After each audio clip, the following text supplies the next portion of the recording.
Well, welcome once again to another episode of Unstoppable Mindset, where inclusion, diversity, and the unexpected meet. And I bet we get to do a bunch of all of that today. Our guest is Kari Luther Rosbeck, and Kari and I met through Sheldon Lewis from Accessiby. Sheldon is great at finding folks for us to get to chat with. And when I started learning about Kari, one of the things that I kept reading was a term TSC, and I didn't know what TSC was.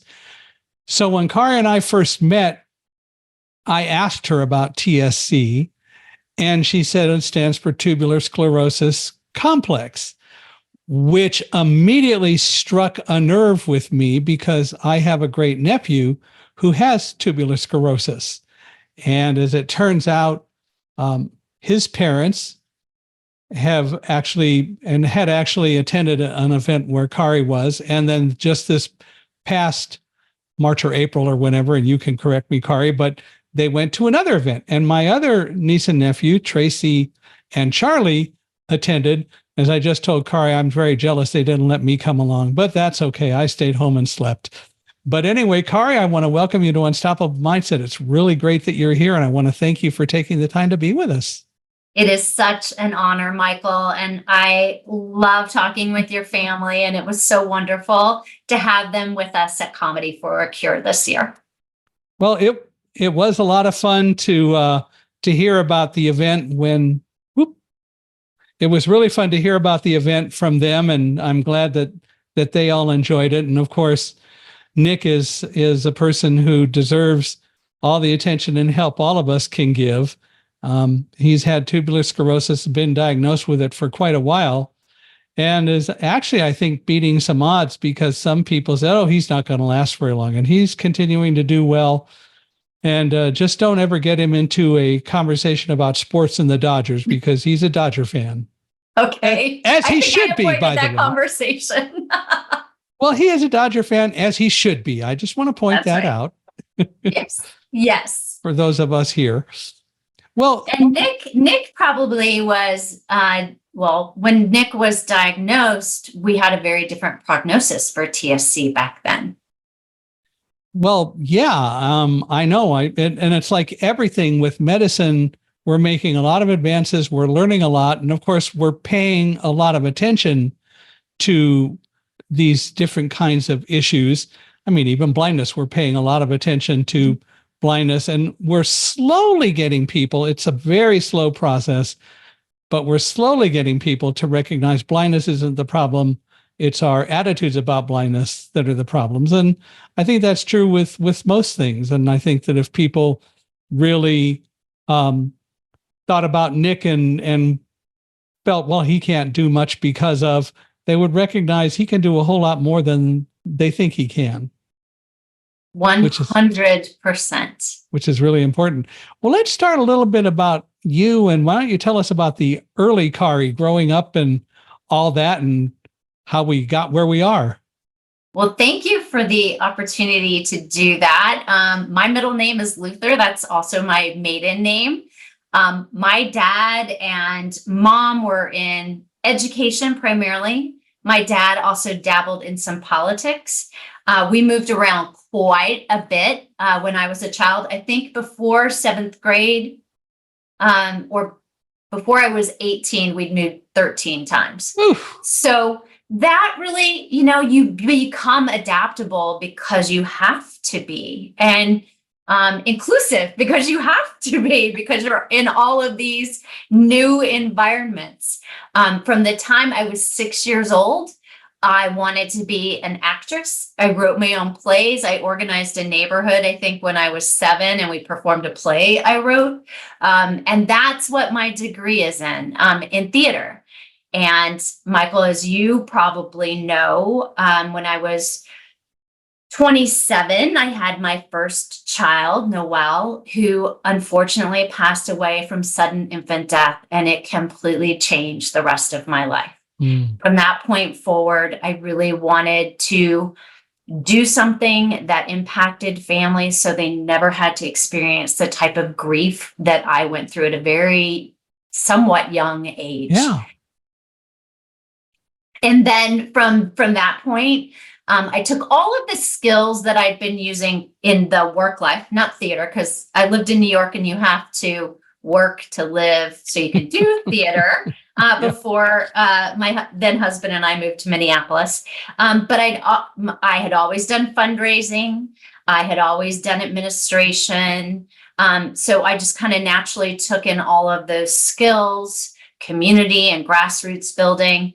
I went to work for the American Refugee Committee in Minneapolis, and then from there worked at International Service Agencies, which is a workplace giving umbrella organization representing all of the premier international organizations. And my job there as a regional director was to go into workplaces and give 2 or 3 minute presentations and convince people to give to international causes. My favorite was I was pregnant. I had a pregnancy kit, what they would give people in the developing world, where you would have a razor blade, a string, a plastic sheet. And that's how they delivered babies. And that was a really effective presentation, as you can imagine. I got to the TSC Alliance because my boss at International Service Agencies became the CEO of the TSC Alliance in early 2000s. And he brought me over to start our volunteer outreach program, build our grassroots movement. And from there, I definitely got involved in fundraising, the admin side, was interim CEO and then CEO. Well, gee, so many questions. Why did you guys move so many times? Well, my dad got his PhD and became dean of students at Arkadelphia State University, or Henderson State University in Arkadelphia, rather. And he did great, but he loved politics. And he had the opportunity to become the executive director of the Republican Party of Arkansas when it wasn't cool to be a Republican in Arkansas. And that really was his passion. And from there, he became he led a congressional campaign for a candidate in Littleton, Colorado. And when that candidate didn't win, he realized that he really needed to have a more stable life for his family. So we moved to Knoxville, Illinois, and he became a vice president at a community college. And from that point forward, that was his career. We moved to upstate New York. I'm leaving out a few moves just to make it simple. We moved to upstate New York my freshman year in college, where he became a president of community college there. And then ultimately, he ended back in his hometown in Mattoon, Charleston, Illinois, where he led the local community college until he retired. And the student union at Lakeland College is actually named after my father. Wow. So is he still with us today? He is not. He passed away from idiopathic pulmonary fibrosis in 2017. Well, that's no fun. How about your mom? She is. She still lives in Mattoon. Yep. She is the matriarch of our family. That's for sure. A lot of moves, needless to say. I wonder what your father would say about politics today. It started to be different in 2016 and 2017, but I wonder what he would think about politics in general today. I am not sure. I have wondered that question a lot. The one thing my dad was always great at, though, was the ability to see balanced viewpoints. And it's something I always loved and respected about my father.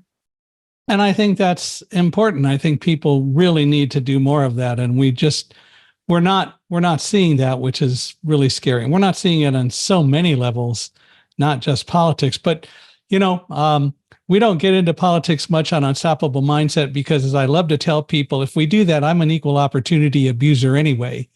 And I'm with Mark Twain. Congress is that grand old benevolent asylum for the helpless. So, Well, I will say this. My dad taught me how to be an advocate from a very young age. Yeah. What it means to not be afraid to use your voice. That's the best thing we can get out of politics. That using your voice for the greater good is one of the most important things that you can do. The thing that I think people are forgetting today is they love to use their voice, but they don't love to use their ears. Yes. which is another thing. But I hear what you're saying. I joined the National Federation of the Blind, which is the largest blindness consumer organization in the country. And I joined in 1972 when I was a senior in college and learned from experts about being an advocate. And I think it's really important that we have advocacy, and the value of really good advocates is that they are able to look at all sides of an issue and really make intelligent decisions, and also recognize when it's time to maybe change as things evolve in terms of views. And we just don't see any of that today. People say, I'm an advocate. Yeah, well, without thinking about it and without really looking at the options and without looking at stands. It's just amazing how people, as I said, use their voices but not their ears today. Agreed. Yeah, it's a tough world, and it's a challenge. I read an article about a year ago in the New York Times all about how we're losing the art of real conversation, which is why this podcast is so much fun, because we do get to converse. That's right. I'm so excited to be with you today. Well, so you got into nonprofit in a sense pretty early, and you've certainly been involved at reasonable levels for now 23 years. After September 11th, I worked at Guide Dogs for the Blind for 6.5 years, as well as being a public speaker, but loved working in the nonprofit sector. Although I had a lot of fun with some of the nonprofit people, because what I would constantly advocate, if you will, is that development in the nonprofit world is really just no different than sales.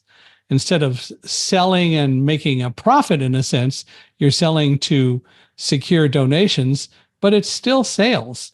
And people would say, oh, no, it's totally different, because nonprofit is just totally different than what you do if you're working with a company and selling for a company. And I'm going, I'm not sure it's that different. Well, what I think is that you're selling hope, and right? It's all about relationships, but unlike widgets, we have a lot of different programs that have created such progress, hope, and support for the tuberous sclerosis complex community.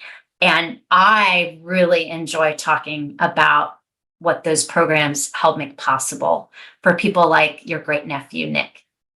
Well, and it's important to do that. The only thing I would say on selling widgets as opposed to hope is, if you talk to Steve Jobs or Bill Gates, they would say that widgets very well could also be a mechanism to move toward hope and dreams. And so again, I think it's all using the same techniques but different things. I tell people now that as a keynote speaker, I think it's a whole lot more fun to sell life and hope and dreams than it is to sell computer hardware. But you're right about computer hardware and, for instance, wearables that are really making a difference in some of the breakthroughs that we see today. So 100% correct. Well, tell us a little bit about the whole Tubular Sclerosis Complex Alliance, the TSC Alliance, and you got started in it. And what was it like, if you will, back in the day? And isn't that a great term? I'm telling you, I love to have fun with that. But what it used to be like and what it is now and what's happening. Sure. So when I started June 18th, 2001, nearly 23 years ago, the organization had about 7 employees. Today we have 23. In those days, we knew what the genes were in TSC. And soon after I came to work, we discovered how the TSC genes impact the underlying genetic pathway. That was awesome, because that led to some key clinical trials and ultimately an approved drug. What I say about the early days is we did a beautiful job of holding people's hands, offering them support. But there were no medications that really directly impacted TSC that were FDA approved. Maybe And it would help if we actually defined what TSC is. yes, of course. Let's start with that. Tuberous sclerosis complex is a rare genetic disorder that causes tumors to grow throughout the body, the brain, heart, kidney, liver, lungs. It is the leading genetic cause of epilepsy and one of the leading causes of autism. Epilepsy impacts about 85% of people with TSC, autism about 50%. 1 in 6,000 live births will have TSC. TSC impacts about 50,000 Americans and 1 million people worldwide. And it's variable. No two people are exactly the same, not even identical twins. So people can have mild cognitive impact. They might have moderate or severe. People can have mild cognitive impact, but at some point in their life, perhaps needing a lung transplant. TSC is progressive. So for women of childbearing age, lymphangioliomyomatosis, or LAM, can impact the lungs. We can see kidney growth of tumors in the kidneys that can impact quality of life. So it's variable. And some of our adults live independently. Others require more complex care. It's usually diagnosed in childhood, in infancy, either in utero, where you can see 2 or more heart tumors in a regular ultrasound. Sometimes you're diagnosed after birth when a baby begins having seizures. Some people aren't diagnosed till they're teenagers with the appearance of angiofibromas or skin tumors on their face. And occasionally, people are diagnosed when they're adults. They have kids of their own. Their children are diagnosed with TSC, and then they are subsequently diagnosed with TSC. So it runs the gamut. So it is something that very much is or can be genetic. It is genetic, yes. It's caused by mutations in one of 2 genes, TSC1 or TSC2 on the 9th or 16th chromosome that controls cell growth and proliferation, which is why you see the appearance of non-malignant tumors. And that is what impacts all the organ systems. Yeah. And it is not a fun thing, needless to say, to be around or to have. And it's not something that we have control over. Nick, I know, does live with his parents. I don't know whether Nick will ever be able to live independently. He does have seizures, and sometimes, and it's not predictable, although he's doing a little bit better job of controlling them with medication. But he'll probably always live with someone. But what a wonderful person to have around. Yes, he is definitely enjoyable. And that's the thing about TSC. We have independent adults, we have kids, we have semi-dependent adults, we have dependent adults. The one thing about our community and our organization is this is a home for everybody. Mm-hmm. So when did the TSC Alliance actually first begin? 1974. Oh my so gosh. It started with 4 moms around a kitchen table in Southern California. And 2 of those 4 moms are still in touch with the TSC Alliance. I talk to 2 of our founding moms quite frequently. They are very inspirational. They had this tremendous foresight to think about what the community needed or what they would need in the future.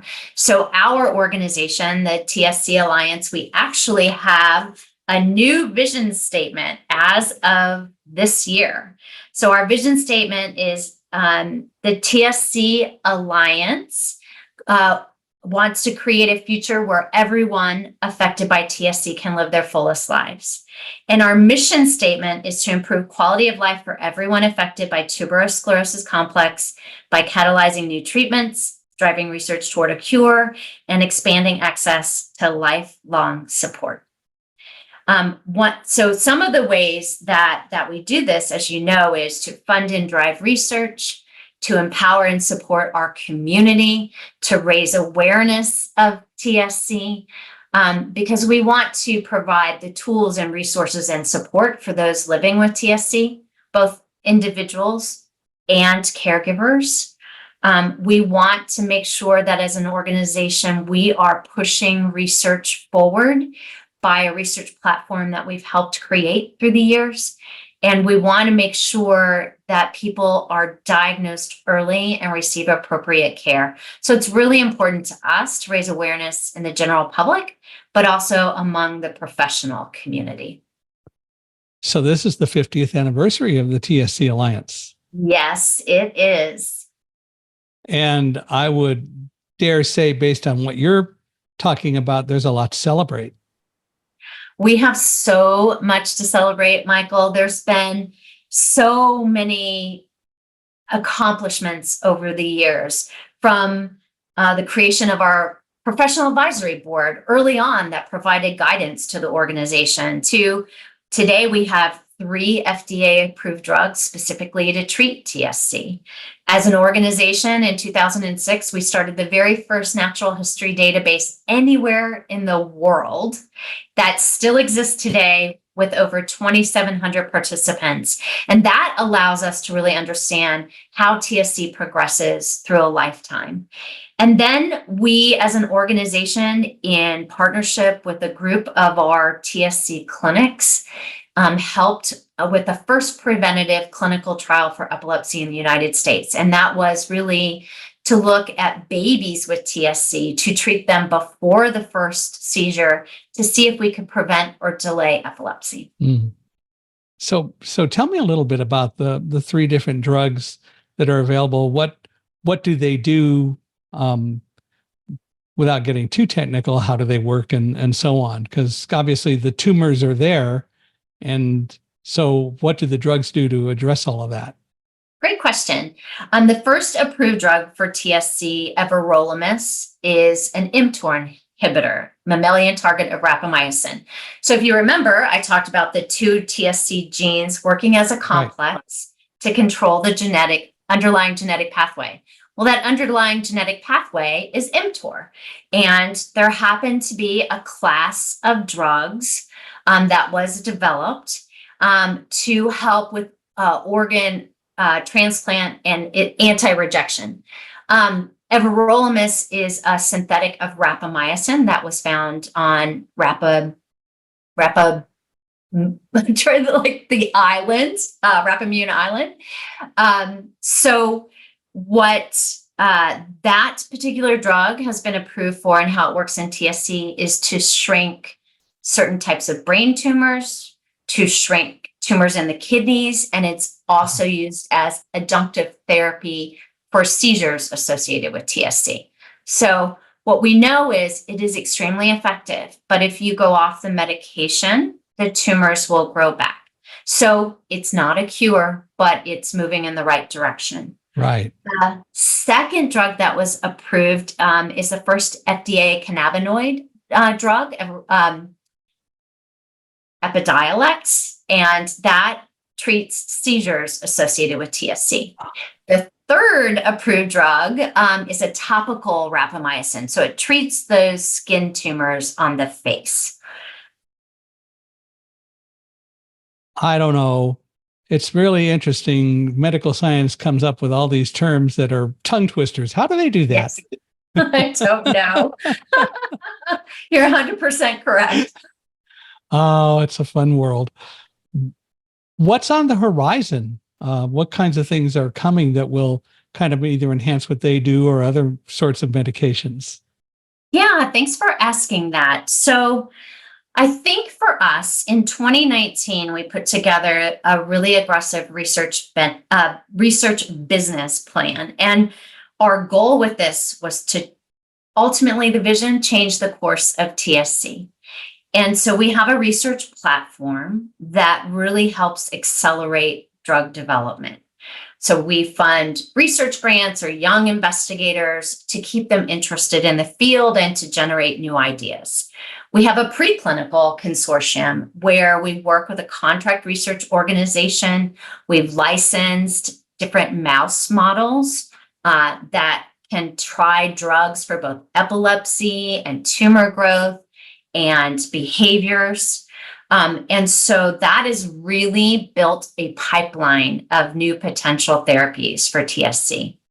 We also have this clinical research consortium that we work with.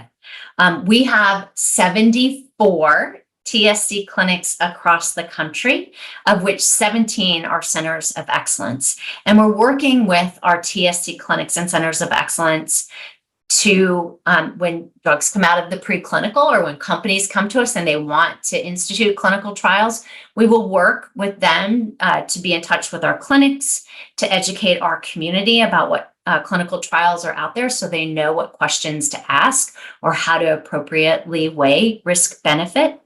So that's a really important part of our platform. We also, I mentioned earlier, a natural history database to help us understand how TSC progresses through a lifetime, but also a biosample repository. So we'll understand why TSC is so different person to person.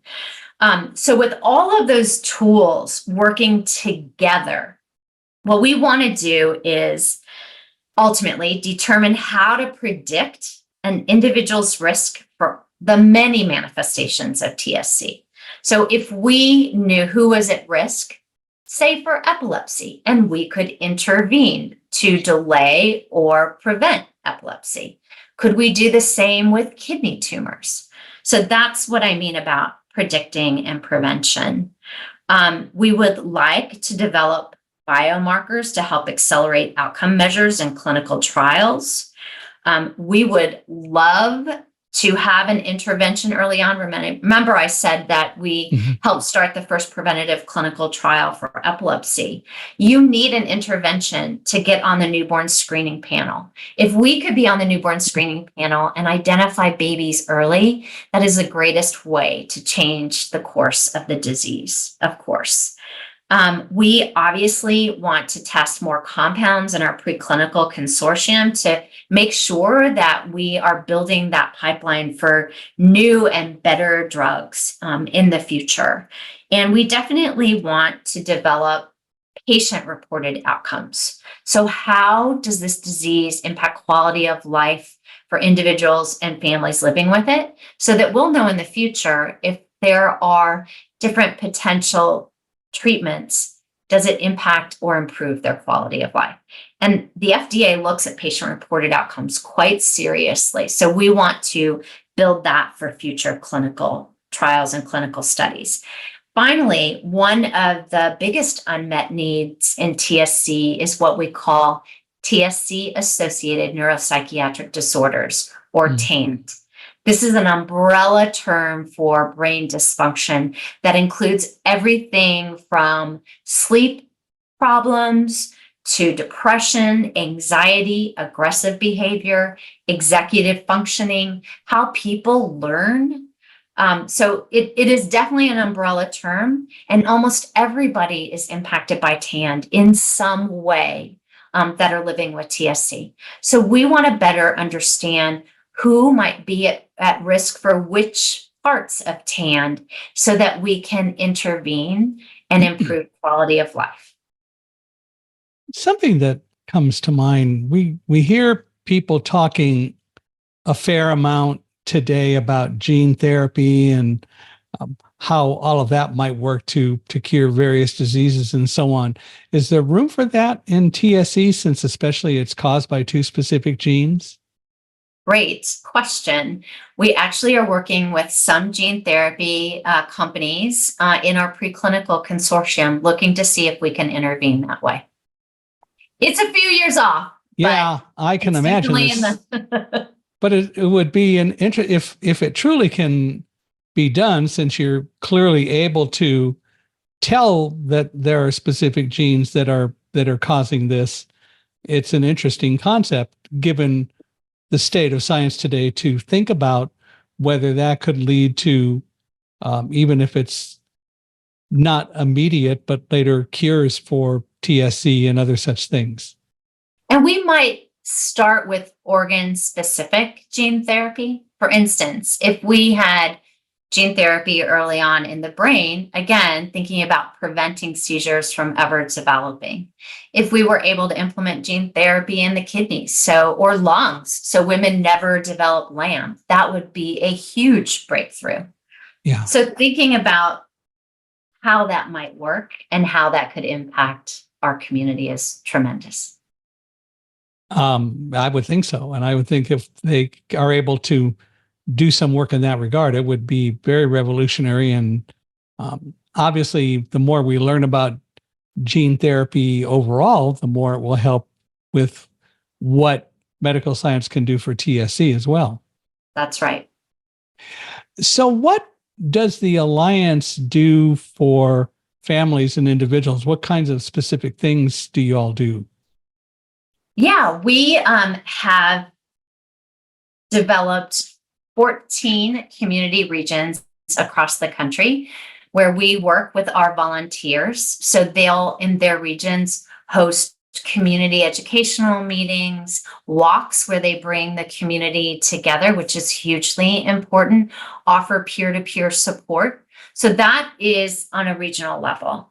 On our team, we have support navigators. So people that are available to take calls, emails, texts, to really help when people either receive a new diagnosis. We'll spend a lot of time making sure they get to the right clinics, resources, support systems, or when a new manifestation arises, or if people are having some access to medication or access to care issues.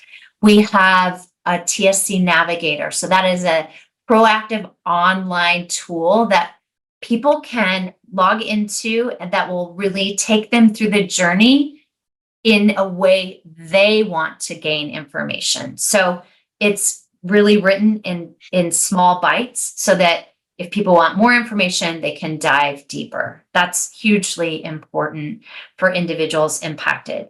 We have regular webinars, regional conferences, and every 4 years we hold a world conference. Well, we will bring in experts from all over the world to cover the many manifestations of TSC so people are informed to make the best decisions for them and their families. They'll also talk about new clinical trials or new research on the horizon, or they'll talk about social service tools that are really important for living or guardianship or financial planning. So those things that aren't just medical, but really impact people's lives. So today, what do you think, or how would you describe sort of the social attitude toward TSC and people with TSC, or is it more manifested in, well, this guy has seizures and so on, so TSC doesn't directly tend to be the thing that society views? That's a great question. And because TSC is so variable, I'm going to say to you, it's different person to person. One of the things we did a few years ago was create these little business cards that described what TSC was. So if somebody's out at a restaurant, they might hand it to their waiter or waitress to say, we want you to know that for instance, our child has TSC. And so you understand what you might see as you wait on us, for example. I still think that for those that are more severely impacted, I talked about TAND and some folks with more severe behaviors. Our society, it's attitude, right? You talked about that in your presentation of diversity to inclusion. We need to be much more understanding when a family is trying to handle a seizure or behaviors and not pass judgment on that family. Let the family handle that situation. So I would just say it's individual to individual, but one of the most amazing experiences is at our world conferences where everybody can just be and everybody understands that TSC is variable. And you might have a child over here with a seizure dog. You might have an adult group in one corner talking and dancing, but everybody comes together. Yeah, and that's really important to do. And that's you raise a really good point. Obviously, dogs are learning to be better at seizure detection, and I was going to ask about that because I assume that that certainly can play into helping people who have seizures who have TSC. That is absolutely correct. Earlier, you asked about what it was like early on. We didn't have a lot of seizure dogs at our early conferences. That's something that really has been happening after, say, 2010. We've definitely seen a lot more seizure dogs be trained and really be helpful to families. Yeah. And we have come so far in terms of training dogs to be able to detect seizures and detect so many things. One of my favorite stories, and it's not a seizure detection as such, but one of my favorite stories is about a Portuguese water dog who was a show dog, but he, or she rather, was also trained to do cancer detection. And the owner, who was very competitive in doing show dog type things, as well as had started a company or a facility to deal with cancer detection, took his dog to a dog show. And every time the dog got near this one judge, it just laid down. It would not perform. It would not work. And so needless to say, this national champion didn't do very well at that show. And the guy couldn't figure out why. And he got home and he suddenly realized, oh my gosh, I had taught the dog to lay down whenever it detected cancer because you don't want to do something dramatic.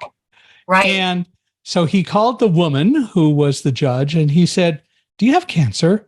And she says, no, I don't have anything like that. And he said, well, you might go check that out because, and he told her, this was like a Monday when he called her, and Friday she called him back and she said, I took your advice and it turns out I have early stage breast cancer. We caught it in time and it's all because of your dog. Oh my gosh, Michael, what an amazing story. It is, we really underestimate our dogs. I know that the first diabetic dog was a dog who kind of learned it on his own. His person had occasional insulin reactions, and the dog became agitated. And finally, the guy realized, oh my gosh, this dog knows when I'm going to have an insulin reaction, and that led to Dogs for Diabetics, which is another, of course, sort of same thing that the dogs really can learn to do so many things today. Yes. Yes, they can. So there's always room for dogs. So we talked, I think, in sort of terms about the whole research platform that you all have developed. Tell us more about the research platform and what it is and where it's going. Well, I definitely talked about all of the tools within our research platform. I think we're certainly taking a deeper dive into all of the tools that we've developed. When we think about, for instance, our biosample repository, one of the things we're doing right now is whole genome sequencing. Why? Because we're hoping with whole genome sequencing, we'll understand if there are modifier genes, are there other things at work that make some people more severe than others? And then ultimately, what we'd love to learn is what medications might work best on each individual, or personalized medicine. So often in TSC, with seizure medications, people end up on a cocktail. We would rather avoid that, right? Wouldn't it be nice to get the medication right the first time? That's really what we are hoping for. With our clinical research consortium, right now we're doing a couple of quality improvement studies. So one of them is around SUDEP, or sudden unexpected death from epilepsy, and really understanding the conversations that happen between a physician and a patient or a caregiver. And why aren't those conversations happening in TSC, or when are they happening? Because we want to create change so that parents know the risks, or individuals understand the risks, and can they change their behavior to mitigate some of those risks. The other thing that we are doing is we started a reproductive perinatal health initiative. This came out of our 2002 World Conference because we heard from a bunch of adults that this was a gap for TSC. So TSC is variable. We have some independent adults that may want to start a family someday, but we have no consensus guidance to guide them in making those decisions. So we put together a group of experts in maternal fetal health, pulmonary, nephrology, imaging, genetics, to come together to first talk about what are risk stratifications, both for women that may experience complications in pregnancy. What are those? What's a risk stratification for each individual? Also, how do we handle perinatal health? How do we care for fetuses of women with TSC or fetuses where they have been diagnosed with TSC? And what are those recommendations and steps? So that's a real focus for us at our organization, really filling the gaps where those exist. So that's a couple of the things that I would mention. An interesting question that comes to mind. Do you see prejudices or misconceptions that cause difficulties within medical science? And I ask that because I know from a blindness standpoint, so often when a person goes into an ophthalmologist because they're having eye problems, they go in and the doctor will say eventually after diagnosis, well, you have retinitis pigmentosa, you're going to go blind, there's nothing I can do. And literally just walk out of the room without ever dealing with the fact that this person can still be a very normal person. Do you see any of that kind of stuff in the world of TSC? So early on, less today, but we still hear about it. When people are handed the diagnosis of TSC, it could be very cold. Physicians would say, your child will never walk, they'll never talk, they'll never live a normal life. That's horrible. Like, you're taking away that hope. And that may not be the case for each individual with TSC. I think some of our families, when their infants begin to have a devastating type of seizure called infantile spasms that can look just like a head nod. Sometimes they are misconstrued for indigestion or a startle reflex. And they try to get care for their baby. They're told that they're just being paranoid and crazy. It's nothing. But it's up to the parents, right, to continue to advocate because they know something is not right. And that is the right course of action. And then for adults, I think sometimes our adults living with TSC really struggle with adequate care. We've done a really good job of pediatric care specifically for TSC. But as a country, we could do a lot more for those with developmental disabilities, including TSC, and providing adequate transition and adult care. These are the places that I see prejudice or roadblocks put up for our families. How do you teach, or what do you do to teach parents and adults, especially about being stronger advocates? Well, first of all, we tell them to trust their instincts and trust their voice and to not give up. If you're hitting a roadblock one place, call us. Maybe there are other clinical care that we can provide for you. If you're having an issue at work, it's really important that you get the right supports to advocate for yourself, but to never, ever give up, ever give up.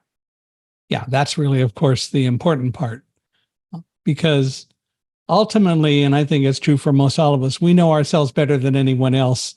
And as parents, we know our children better than anyone else, and certainly should never give up and work very hard to be strong advocates to support what their needs are and support them to grow and advance. That's exactly correct.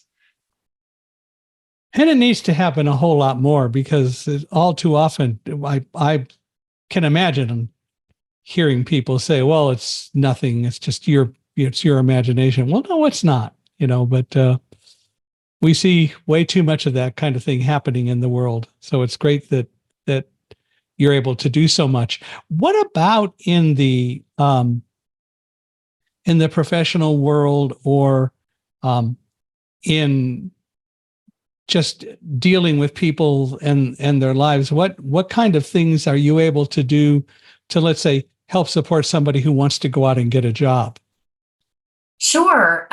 We point them to local resources that might be an expert in that. We also have navigation guides that might help them, that are a supplemental resource to our TSC Navigator. We have adult topic calls and adult open forums so that they might also get guidance and advice from their peers that have walked that journey. So those are some of the resources that we will help people who want to get a job. Do Centers for Independent Living help? Are you familiar with those? No, I'm not familiar. Sorry, I'm not familiar with that. So the one. CIL system is a system of independent living centers. It really started, I don't know, but I think in Berkeley. It's centers that teach and advocate for the whole concept of being able to live independently, and deals a lot with physical disabilities. And I'm not sure how much the developmental disability world interacts in the CIL. It may be a lot more of a physical thing than anything else. Well, always great to have new resources that we can share with our community. It's worth exploring. Absolutely. Because it could very well lead to something that would be helpful. Not sure, but it's always worth exploring. The ARC is another organization that we work with frequently. Yes, we've had a partnership with the ARC in the past. Many of our community regions obviously work with local ARC chapters. It is a partnership that we truly value. And they have a ton of resources that are available for individuals seeking jobs, seeking independent living, or housing for families. So we don't need to replicate what somebody is already doing well. We will partner with that organization. And that makes sense. There's no sense in replicating. It's all about collaborating, which makes a lot more sense to do anyway. Exactly. We agree. Well, so what are your sort of long-term goals from here? Oh, long-term goals from here. Well, we want to continue to improve quality of life for everyone. We want to make sure that there is adequate transition between childhood and adult in terms of medical care, independent living, or housing or schooling, or whatever that transition may employ. We really want to make sure that we continue the pipeline of new treatments. We want to drive towards a cure. We want to support and empower every family living with TSC. One of the things that we've really been able to do because of advocacy is to grow the TSC research program at the Department of Defense. So this is a congressionally directed medical research program. There's been an appropriation for TSC since fiscal year 2002, and cumulatively, 121 million has been appropriated for TSC research. We want to continue to grow that, but on a state level, we've also had some success in growing state funding for our TSC clinics in particular states and for TSC research at those institutes. So over 5.75 million have been appropriated from the states of Maryland and Missouri and Michigan and Alabama. So very excited about continuing to grow that program. As I mentioned, I think getting on the newborn screening panel would be a game changer for TSC, complete game changer. And we want to continue to grow our advocates and grow those that are available as leaders in their communities to offer support to others. I think you're on mute, Michael. I can't hear you. Sorry about that. That's okay. So the funding comes through the Department of Defense. Why is that? It is a program that is high risk, high reward. You have to have some military relevance. So for TSC, obviously, our connection to epilepsy and our mouse models that are used for developing epilepsy medications. Those mouse models can also be used to look at traumatic brain injury. So that's a connection. It's high risk, high reward. So understanding the underlying biology of TSC and finding that genetic pathway that I mentioned was one of the hallmark achievements early on of this program. So it is so amazing. The early gene therapy work for TSC started at the TSC research program at the Department of Defense. And I gather you're probably getting a lot of really good support from DoD. So it doesn't come to the TSC Alliance. We advocate to make that funding available to researchers around the country. So we think of that as part of our mission for driving research, but we don't see a dime of those dollars. Right. They all go through Fort Detrick and through the Department of the Army. Right. The other cool thing, though, Michael, is we nominate consumer reviewers. So people that help advocate for these funds also sometimes get a seat at the table to say what research would be meaningful for their lives as a consumer. And that is a really cool, unique thing that happens. Yeah. Well, and I was asking about support. I was thinking more of they're perfectly willing and pleased to be a part of this and are really open to helping and really contributing to the research, because I would think it would help all the way around. 100%. And the one thing is the TSC Alliance, the DoD, and NIH, we all work together so that we're not duplicative, but we have, there was a research strategic plan that was developed out of a workshop at NIH that we all follow as kind of our guiding principle. We all do different things and we all complement each other. So out of that NIH plan, for instance, a biosample repository and preclinical consortium was recommended that the TSC Alliance as a patient advocacy group be the one that started that and continues to make sure that those resources continue. That's just an example. Obviously, DoD does high risk, high reward. And NIH, the PREVENT trial that I mentioned, the first preventative trial for epilepsy in the United States, was funded by the National Institute of Neurological Disorders and Stroke. We helped educate the community so that people would want to participate.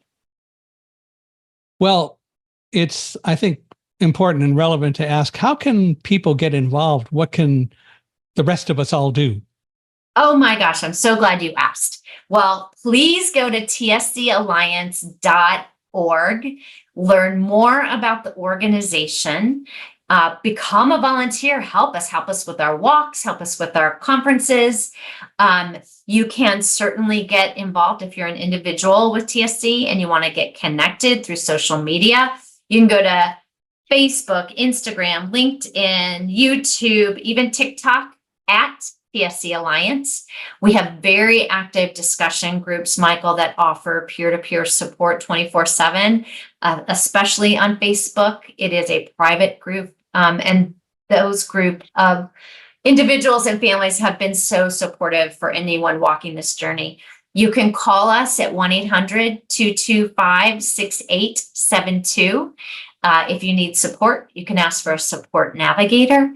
If you're interested in helping us with fundraising or making a donation, you can ask for our development department. If you want to volunteer, ask for community programs. We want all takers, and we're always also happy to talk with any organization, any nonprofit that's wanting to pull together their programs, seek advice, or work as a partner. And what's the phone number again? 1-800-225-6872. And the website is tscalliance.org. Cool. Well, I've asked lots of questions. Have I left anything out? Any other things that you think we ought to cover? I think you did a great job. I would just say if anybody wants to join us at our 50th anniversary gala, we'd love to have you. tscalliance.org/50 gala. We will be celebrating October 25th at Cipriani's in New York City, and we'd love to have you with us. Ooh, that sounds like it'd be fun. I know. You got to get your family to bring you this time. Well, yeah, if they're going to come, they should take me. I'm trying to think. I don't know whether I'll be anywhere near there at the time, but my schedule changes all the time. So it's sort of like everything else. You never know, but I will keep that in mind because it would be fun to come and get to meet you in person. I would love that. Well, I want to thank you for being here with us. This has been, needless to say, very educational and very enjoyable. And of course, as you know, I have the personal stake of a great nephew, but just being able to talk about it and hear the progress that's being made is, I think, really crucial and really important to be able to let people be aware of. And I hope that people who do hear this will get involved, will at least learn more about it. Have you written any books or anything? I have not written any books. Oh, we got to get you to work. That's right. You're an inspiration. Well, something to work on. You should write a book about it all. That'd be a new project. It's not that you don't have enough to do, though. That's right, Michael. I'm too busy taking care of our community right now. But when I retire, that might be something I think about. Well, there you go. Well, I want to thank you again for being here. This has been, I will say, enjoyable, but it's been most educational. I've learned a lot. And I appreciate your time. And I hope that, as I said, everyone else has as well. So I want to thank you for being here. And anytime in the future you want to come back and talk some more about what's going on and tell us about other new revolutionary changes and so on, you are always welcome. Thank you, Michael. I'd love to come back. Well, thank you again. And let's do it anytime you'd like. Okay, you got it.